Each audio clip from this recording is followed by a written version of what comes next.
Սիրելի ժողովուրդ, կներեք, որ մենք եղանակը չենք նախատեսել եւ դուք թրջվում եք, բայց համեմատած իշխանությունների եւ մեր մեղքերը, իշխանությունները ձեզ գիշեր-ցերեկ թալանում են, իսկ մենք ընդամենը տարեկան 1-2 անգամ ձեզ թրջում ենք։ Բայց ինչ արած, ինչպես ասել է լինեց իմաստուն, ես վստահ եմ դուք գիտեք թե դա ով է, ուզենք թե չուզենք, ամռանը հաջորդում է աշունը, աշնանը հաջորդում է ձմեռը, ձմռանը հաջորդում է գարունը, գարնանը հաջորդում է ամառը։ Անցյալ հարավակում ես ձեզ խոստացել էի, որ այսօրվա ելույթս հիմնականում նվիրված է լինելու Հայաստանում մոլեգնող ամենավտանգավոր ու խայտառակ չափերի հասնող կոռուպցիայի։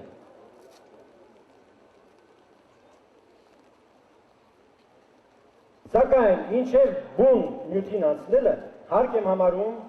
անմիջապես կատարել հետևյալ հստակեցումը։ Շատերը կոռուպցիան հանգեցնում են պետական պաշտոնյաների կաշառակերության սովորական երևույթին։ Չեն տարբերում կոռուպցիան եւ կաշառակերությունը։ Կաշառակերությունը այս կամ այն չափով հատուկ է բոլոր, այդ թվում ամենազարգացած ու օրինապաշտ երկրներին։ Գրեթե ամեն օր եւ ամենուրեք հայտնվում են անպարկեշտ պաշտոնյաներ, որոնք ընչակացությունից դրդված չարաշահում են իրենց իշխանությունը։ Դա կա եւ Ամերիկայում, եւ Ֆրանսիայում, եւ Գերմանիայում, եւ Անգլիայում, ամենազարգացած պետություններում։ Յուրաքանչյուր պետության իրավաբարոյական սկզբունքների հաստատությունից ու հասարակությունների հասունությունից է կախված, թե նրանք ինչպես են պայքարում այդ անհանդուրժելի երևույթի դեմ։ Սակայն կաշառակերությունը, քանի այն կրում է մասնակի բնույթ եւ սահմանափակվում միայն անպարկեշտ պաշտոնյաների շրջանակով, կազմում է պետական մասշտաբի կոռուպցիայի սոսկ մեկ, այն էլ ոչ ամենաէական բաղկացուցիչ մասը։ Իրական չարիքը պետական մասշտաբի կոռուպցիան է, որը շատ ավելի ընդգրկուն եւ համակարգավորված հասկացություն է։ Այսինքն, մի դեպքում, եթե կա կաշառակերություն, մենք գործ ունենք տարերային կոռուպցիայի հետ, իսկ մի այլ դեպքում, եթե այդ կաշառակերությունը պետական մասշտաբի է, մենք գործ ունենք համակարգային կոռուպցիայի հետ, որը հենց Հայաստանի դեպքն է։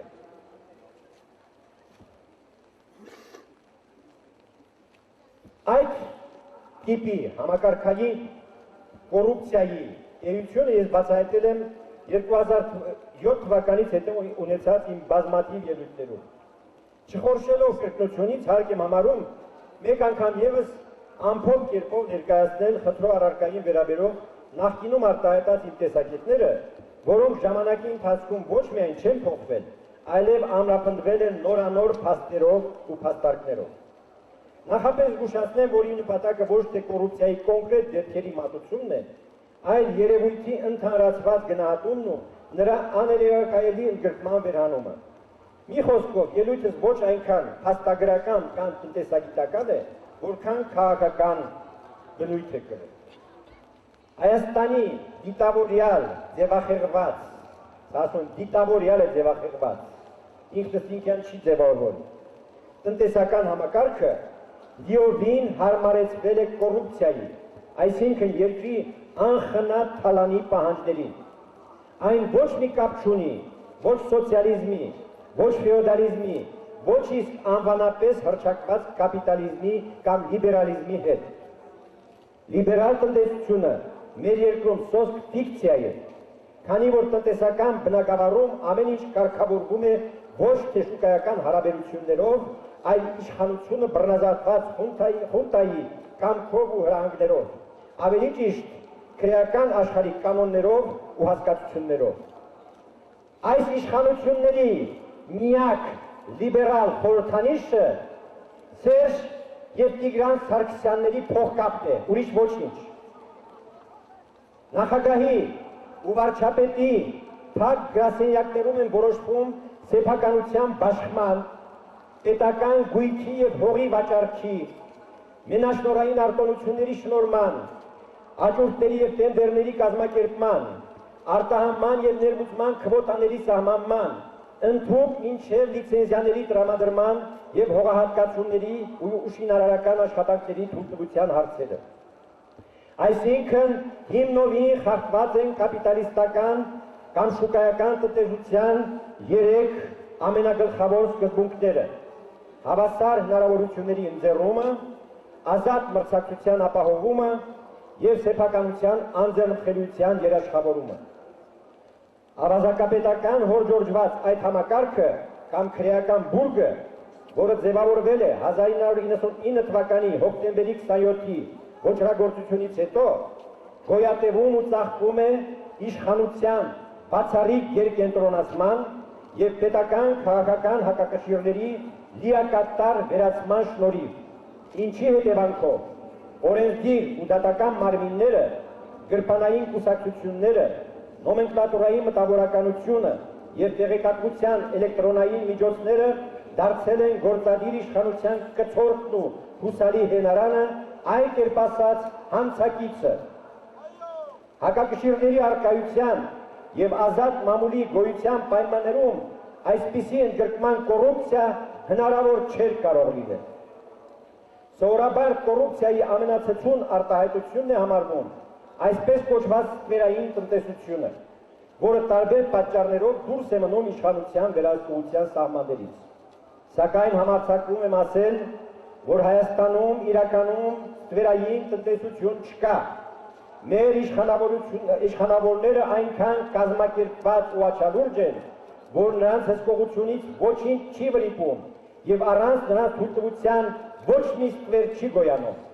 ինչը նշանակում է, որ հանցավոր տնտեսական գործունեության բոլոր դրսևորումները ուղղորդվում ու կառավարվում են մեկ կենտրոնից։ Հետևաբար, սա ոչ թե ստվերային տնտեսություն է, այլ համատարած թալան կամ պետական ռեկետ, որի պատճառով Հայաստանում գոյանում է երկու բյուջե, մեկը պաշտոնապես հայտարարվածը, մյուսը իշխանությունների գրպանում հայտնվածը, որը անհամեմատ ավելի մեծ է, քան առաջինը։ Ըստ այդմ, եթե իրական բյուջեի կեսից ավելին չգողացվեր, ապա այսօր մեր երկրի բյուջեն պետք է լիներ ոչ թե 2.5, այլ առնվազն 5-6 միլիարդ դոլար։ Այս փաստը ձեզ վերացական կարող է թվալ։ Սովորաբար մեծ թվերը սովորական մարդու համար շատ վերացական են, շատ հեռու։ Երբ ասում ես երկրից թալանում են 5-6 միլիարդ դոլար, նա չի զգում դա։ Բայց երբ ասում ես օրական քեզանից գողանում են 1000 դրամ, այդ ժամանակ նա հասկանում է, թե ինչ է կատարվում։ Ուրեմն, պատկերացնելու համար թե դա ինչ է նշանակում, թերևս հարկ է այն ավելի շոշափելի դարձնել։ Դա պարզապես նշանակում է, որ ձեր աշխատավարձերն ու թոշակները այսօր առնվազն կրկնակի բարձր պետք է լինեին։ Ահա թե դա ինչ է նշանակում։ Այսինքն, միջին աշխատավարձը 283 դոլարի փոխարեն պիտի կազմեր 566 դոլար։ 50,000 դրամ ստացողը պիտի ստանար 100,000, 100,000 ստացողը 200,000, իսկ 200,000 ստացողը 400,000։ Ավելի կոնկրետ, ձեզանից յուրաքանչյուրից ամեն ամիս գողանում են մեկ աշխատավարձ կամ մեկ թոշակ։ Սա էլ դեռ ամենը չէ։ Ինքնըստինքյան հասկանալի է, որ 5-6 միլիարդանոց իրական բյուջեի գոյացման պարագայում աշխատավարձերից ու թոշակներից բացի կրկնակի ավելի պիտի լիներ նաև բյուջետային բոլոր ոլորտների, այդ թվում աղետի գոտու վերականգնման, բանակի, առողջապահության, կրթության, գիտության, մշակույթի ֆինանսավորումը։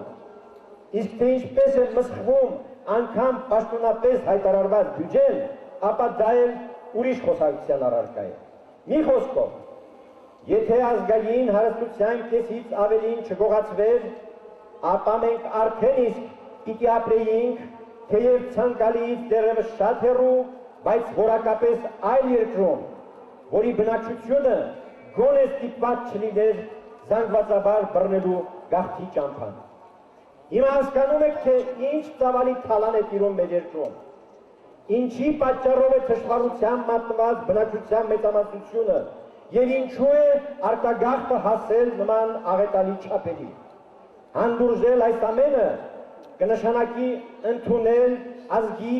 արժանապատվության բացակայության փաստը, ինչը պարզապես ողբերգություն է։ Ես սակայն ավելի լավատես եմ ու վստահ, որ մեր ժողովուրդի մեջ ուժ կգտնի հաղթահարելու այս չարիքը եւ վերջապես թոթափելու ավազակապետության լուծը։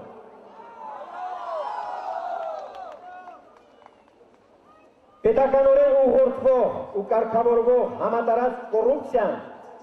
իրականացվում է հստակ մշակված մեխանիզմների միջոցով։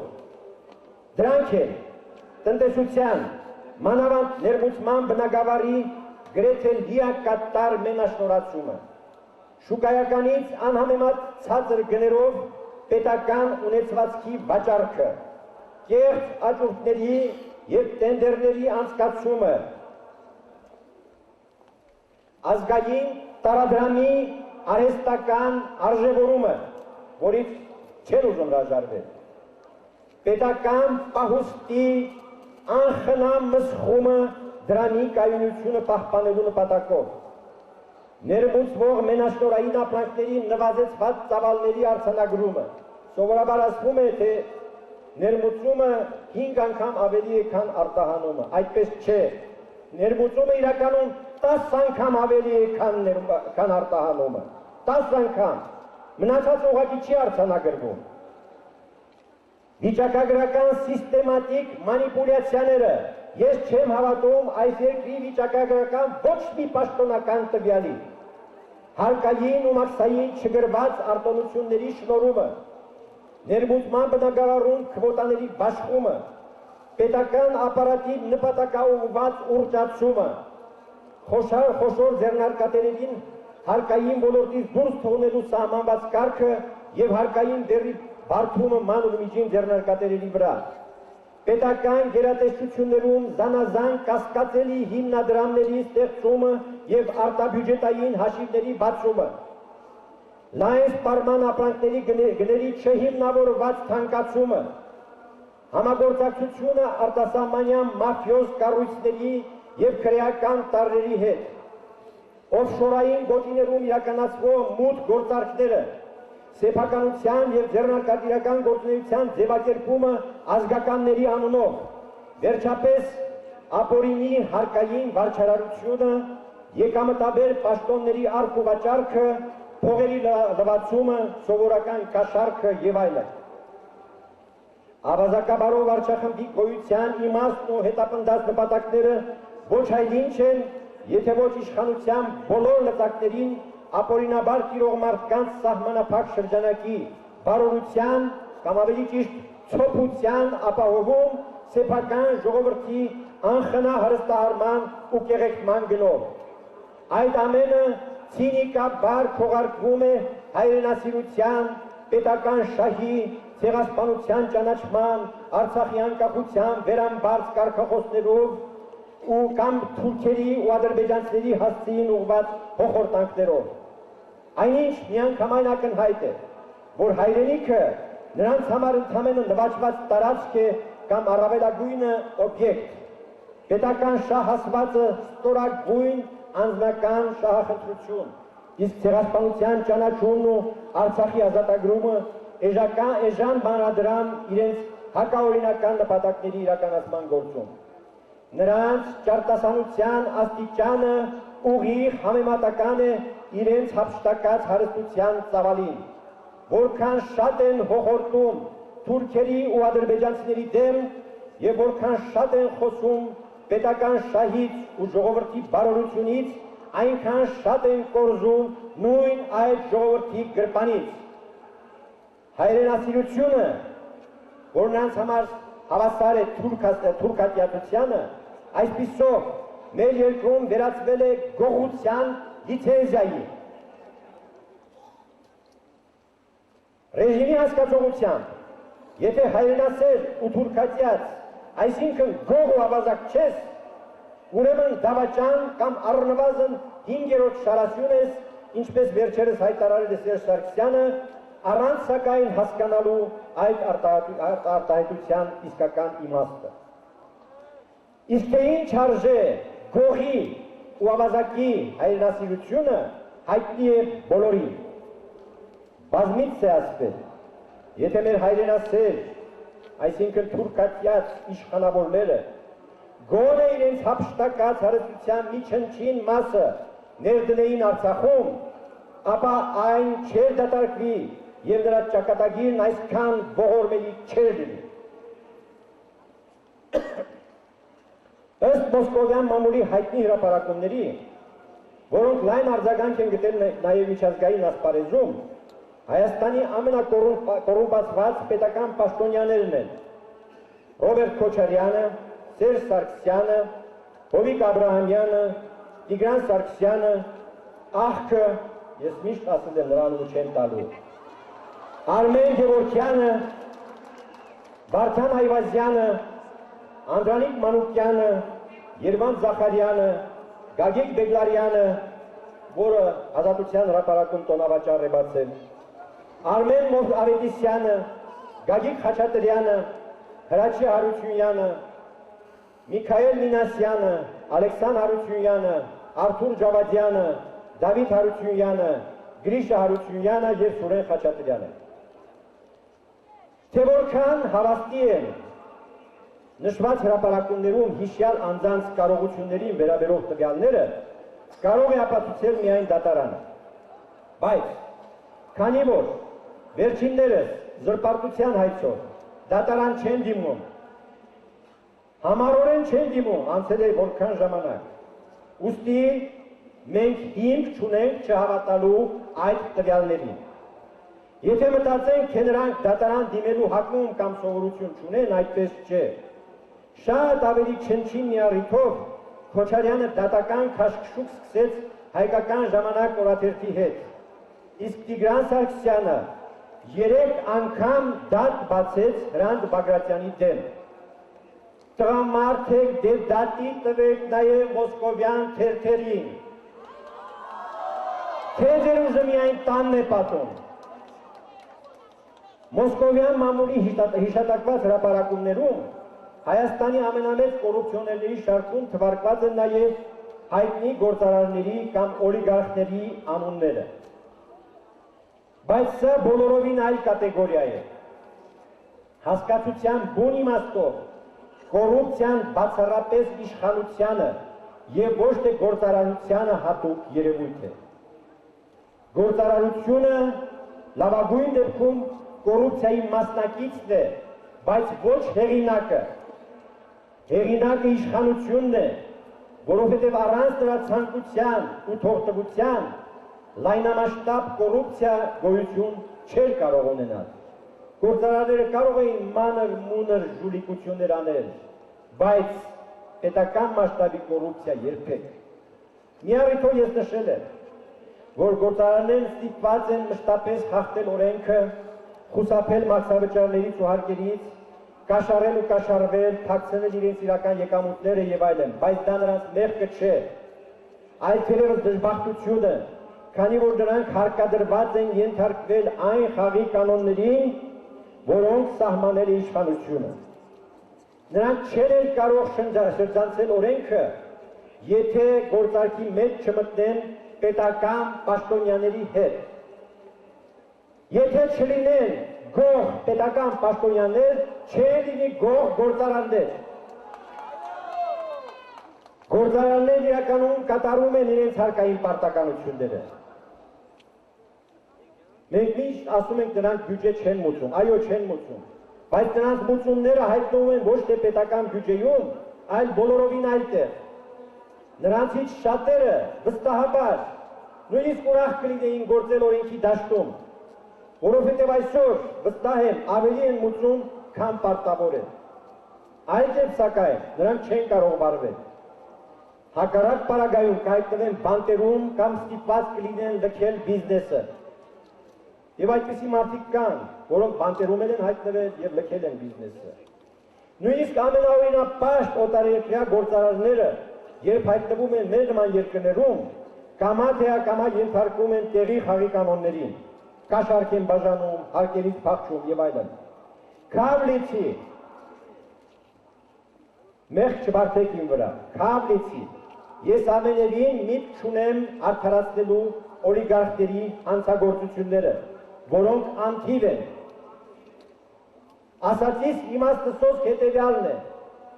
դրեք գործարարներին ուրիշ պայմանների մեջ և նրանք կգործեն բոլորովին այլ կերպ։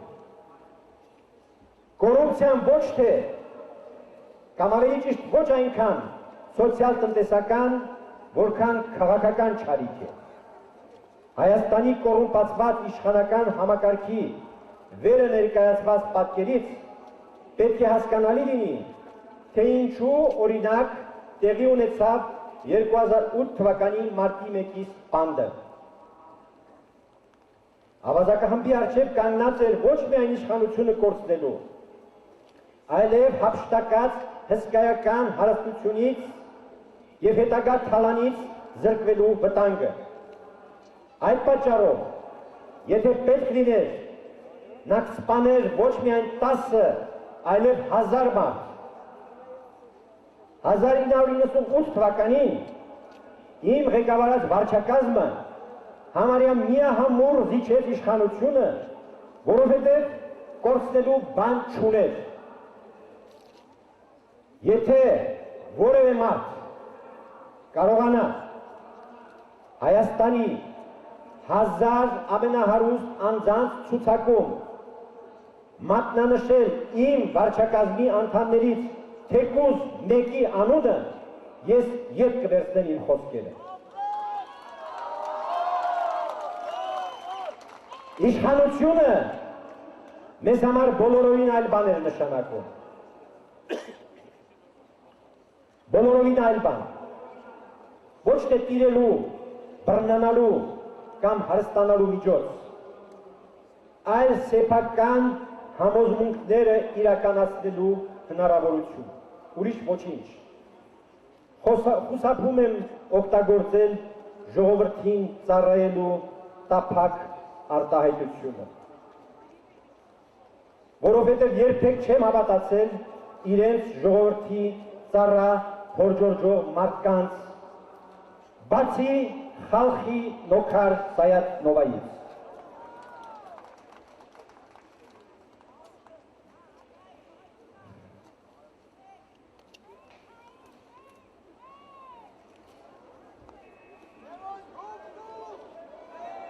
Հայաստանի իշխանություններից կոռուպցիայի հաղթահարման ուղղված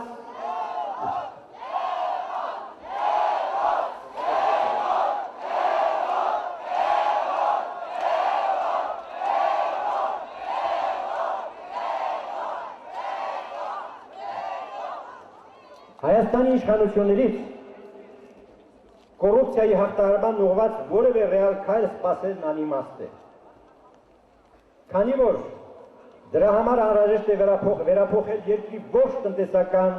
և քաղաքական համակարգը, ինչը ամենևին նրանց ձեռնտու չէ։ Հետևաբար,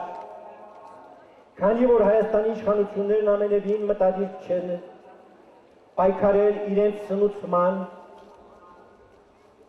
ու ճոխացման աղբյուրը հանդիսացող չարիքի դեմ, իսկ միջազգային հանրությունն էլ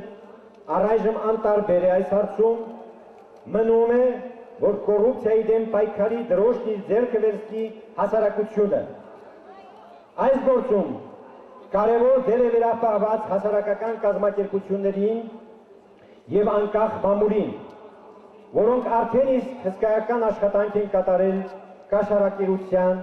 դրամաշորթության, տնտեսական զեղծարարությունների, պաշտոնեական դիրքի չարաշահման, հազարավոր դեպքերի բացահայտման ուղղությամբ։ Ինչ վերաբերում է Հայ ազգային կոնգրեսին,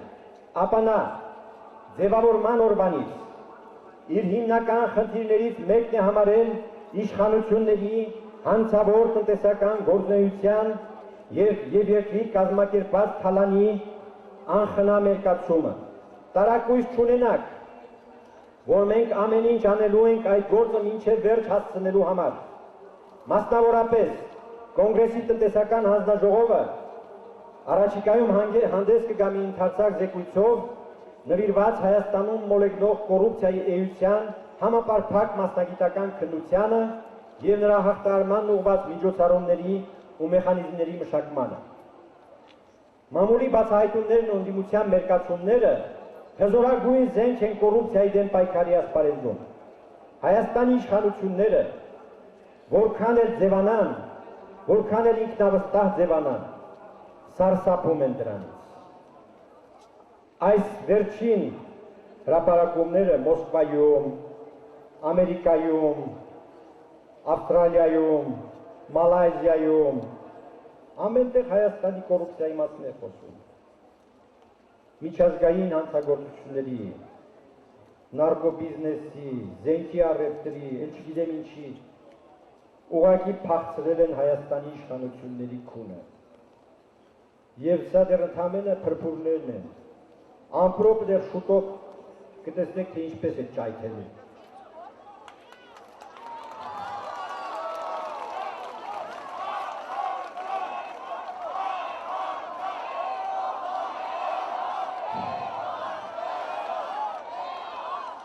Այսօրվանից եւ էլ յուրաքանչյուրի համար պետք է պարզ լինի, որ իշխանափոխությունից հետո, լավ լսեք, իշխանափոխությունից հետո, պետական պաշտոնյաների ձեռքով, բոլոր պետական պաշտոնյաների ձեռքով, ժողովրդից հափշտակված ողջ հարստությունը, կրկնում եմ ողջ հարստությունը, դա կլինի գումար, բանկային հաշիվ, թե պալատ, թե բիզնես, պետք է վերադարձվի ժողովրդին։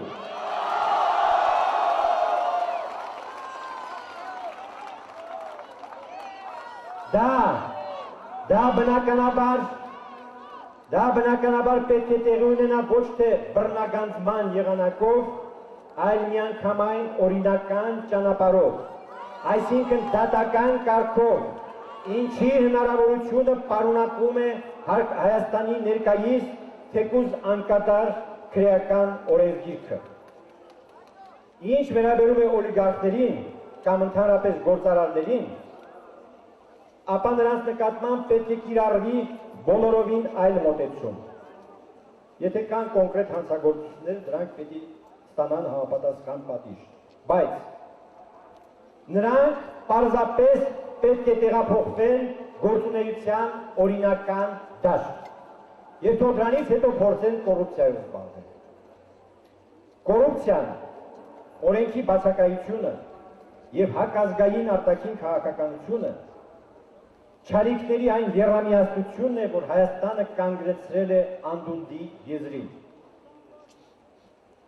Եթե առաջիկայում վիճակը չփոխվի, այսինքն իշխանափոխություն տեղի չունենա, ապա մեր երկիրը դատապարտված է անխուսափելի կործանման, որի պատասխանատվությունը կրելու են ոչ միայն հանցագործ իշխանությունները, այլև կեղծ ընդդիմադիրները, անտարբերները, իրենց քվեները 5000-ական դրամով վաճառողները եւ ժողովրդի պայքարի ոգին կոտրող ամեն տեսակի նրդվածողներն ու փնթփնթացողները։ Ես ամենևին չեմ թանձրացնում գույները։ Իրականությունը դժբախտաբար շատ ավելի մռայլ է, քան իմ ներկայացրածը։ Ուստի վերահաս աղետը կանխելու միակ հույսը ազգի նվիրյալներն են, որոնց առաջին շարասյունը կազմում եք դուք, այս հանրահավաքի մասնակիցները։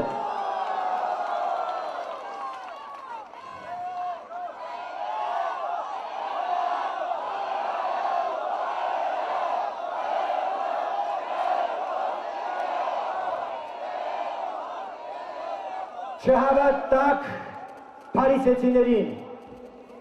քաղաքերիներին ու պատեհապաշտերին։ Այս երկրում բացի ձեզանից եւ որոշ հասարակական կազմակերպություններից ու լրագրողներից բռնատիրության դեմ ուրիշ պայքարող չկա։ Եվ ձեր համառությունը մի գեղեցիկ օր ոտքի է հանելու նաև անտարբերներին ու հոգնածներին, ինչը դառնալու է ռեժիմի վերջը։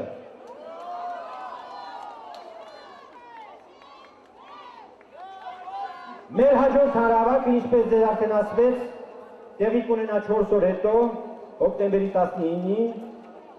որը կուղեկցվի նաև երկարատև ցույցով ու երթով,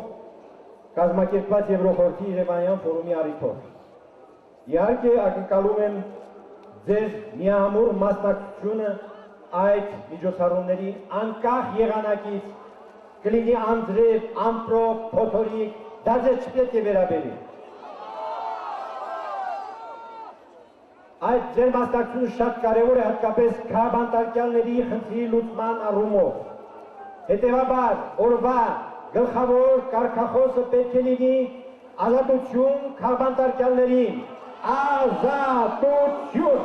Ազատություն!